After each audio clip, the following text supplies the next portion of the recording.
ya ndizo chitika zikachitika paja mbanja anthu amamba kukangana banja mucha kwamba kulozana zala chifukwa zasokoneka chifukwa kuti niyo matere ndezo zomwe zozayambaso ku MCP yamba kulozana zala akuti inuyo ndiumira makuti timakuuzani nduna imodzi ivi tumpiko mumba yamwe kuli zambiri like kubanja la MCP kuli zambiri panopa sikuli bwino panopa mungonera nokha like ndulankhula ndi banja langa la Malawi Congress Party tatopa ndikumangonena kuti dekhani mufuna tidekhe mpaka naliti ife lifuna zotsatira azathu a DPP akulengeza zotsatira zawo ndipo zili pa wireless mmagrupu sakuponya eni yako amasupporters a chipani cha DPP wo koma ife tingonena kuti onani apa anaphatikiza lumphi apa mwakuti kukalonga kumwakuti chitipa mwakuti kuchikwawa mwakuti kumangochi mwakuti cheni chimene mwapezenu nchiyani ngati mutapeza mavuto amene mwachita chiyani ndiye ife timvere kuti chiyani panopa tili pati talephera zili pati bwanji osangonena chilungamo kuti ifeyo talephera pena zili mwakuti ngati muona kuti azanana kuberani mwachitapo chiyani mwapititsa kumeke madandaulo anu mungotidikirani tidekhe mpaka naliti ife ndi masupporters a chipani tikudikira kuti timve kuti cholondolani chani vuto losava limene limumatangwanika zisankho izi ife sitikadatanganika nazo ayi MCP sikadatanganidwa ni zisankho izi koma kusava kukulangizani muno muchite chibwanji chotsani nduna ona ni zinthu mezi ukalira mtengo tona ndimene zopangira munthu zako nduna ingakhale imodzi vilumbiko mumba basi ndamene asinthe zinthu mdziko nduna zonse zili chete umangodya ndalama kumeneko uumira namba 1 umira chipani choumira chimagwa pa zisankho zimene zimachitika basi kungodzikundikira udindo wanga ndalama zanga zakutiza ndalamazo zachipani osapatsa anthu achipani osanjoy anthu achipani muli ndanya mata mbiri mtown amene amakuthandizani nkhali za security koma avutika ngakhala ulipira malenta anyamata kumapatsa ndalama zonyenyeka inu mudye ndalama zikuluzikulu momwe anyamata maja mwasunge mwathandize mwateteze kwambiri anyamata amene aja azanu a DPP anyamata amene aja amalemba ngati ntchito nkumalandira pamwezi nchifaka avota so kwambiri anyamata amene aja chifukwa chipani chimasamala chipani chidzisamala anthu ake chipani chiziteteza dziko chipani cha mboma cholamula uluza zisankho one term nutuluka zomvetsa chisonitu kusava kumachititsa zimenezi ndiye ndimafuna ndikuwuzeni ngati talephera nenani komanso vomerezani pamaso pa azanu zisavute zoti anthu azimenyana mdziko muno sitifuna zoti anthu azimenyana mdziko muno dziko ndi la mtendere labata ndi mtendere timakhala ndi mtsogoleri limodzi pa nthawi imodzi vomerezani apatseni azanu alamulirenso dzikoli kaya adzalakwitsanso nawo enanso adzatenga kutsogoloko koma apa taononga tokha tachita ya tokha 2020 simudaphunzira zisankho za 2020 simumakozekera kuti kuli zisankho inu mmango ngati mungodutsa popeza muli mboma anthu alakwitsula nkhulani uyesera ukulangizani simuva ukuzani kuti tikumanena anu tilankhulane anu simuva koma anthu omwe mdangona kuti adakuzungulani omwewo basi mangovana na amenewo chifukwa mudya bwino munamizana amenewo mmona ngati munthu nakakabwe pafupi inu adziwika kwa bwana basi akadziwika kwa bwana amene amutenga abwera apa achoka apa panga mwakuti zotsatira zake zimakhala zimene zizi magazi zimakhala zimenezi nkaka amavaza munthu ena numwina simmamuva bwino nkaka koma ife tikundziwa ndiye nkaka adawinitsa chipani chimenechi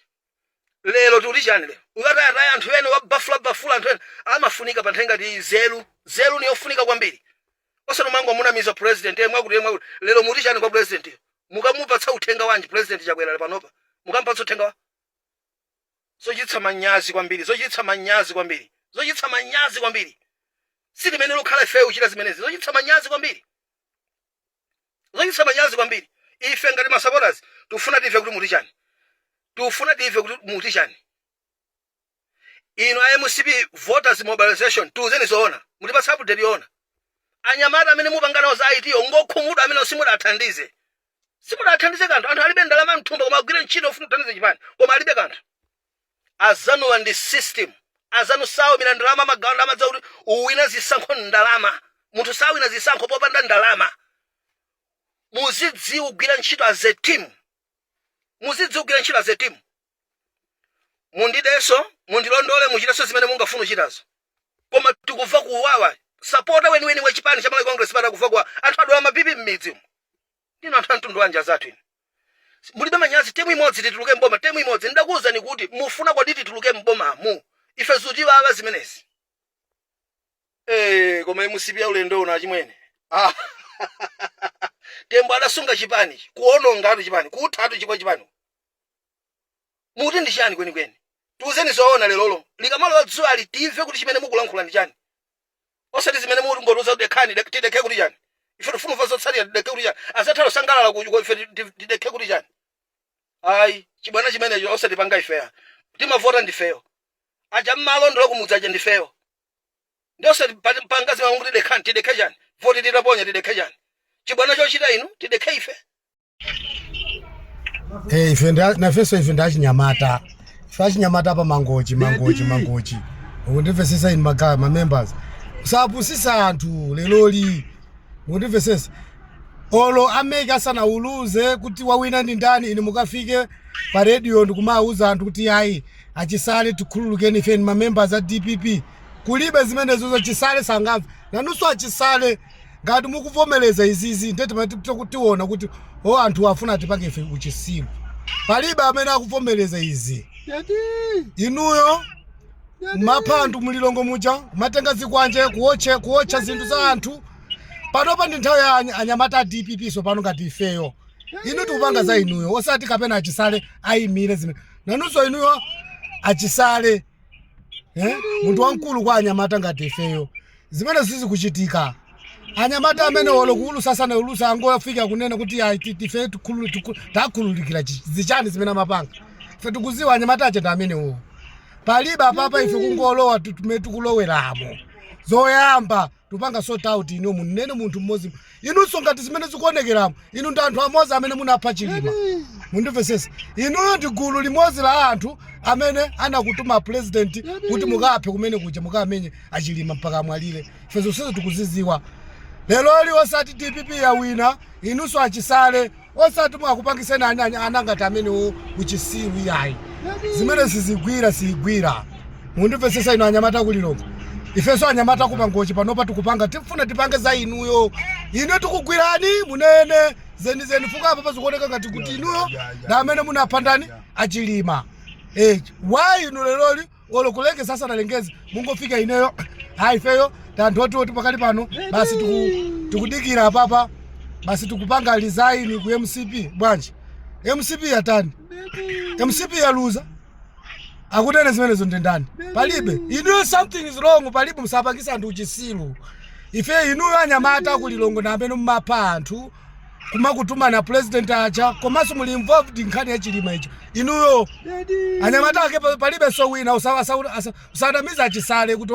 amwene achisale ife tikhululukireni mwakutuma kuti palibe inonso na achisale ngati mukukhululukira nkhani mukakhululuka nkhani imene ijayo ineso pano ndio mutipangisiso pano ife DPP tikhale ngati fanya matanu zisilu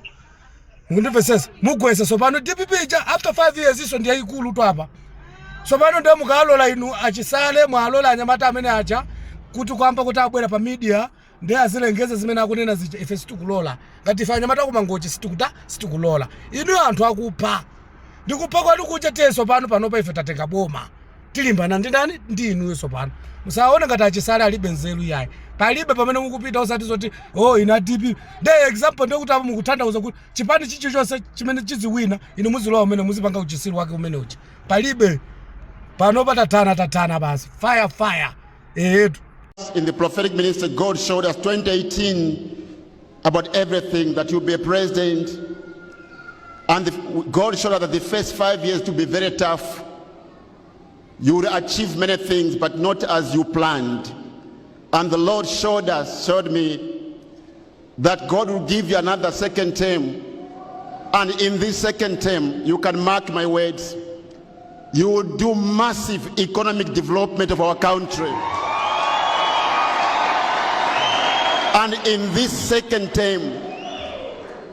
you do massive improvement of food security to our country. And in this second term, you do massive infrastructure development of our country, from Sanja to Chitipa. And in this second term, people will not believe, you will flush corruption out of our country.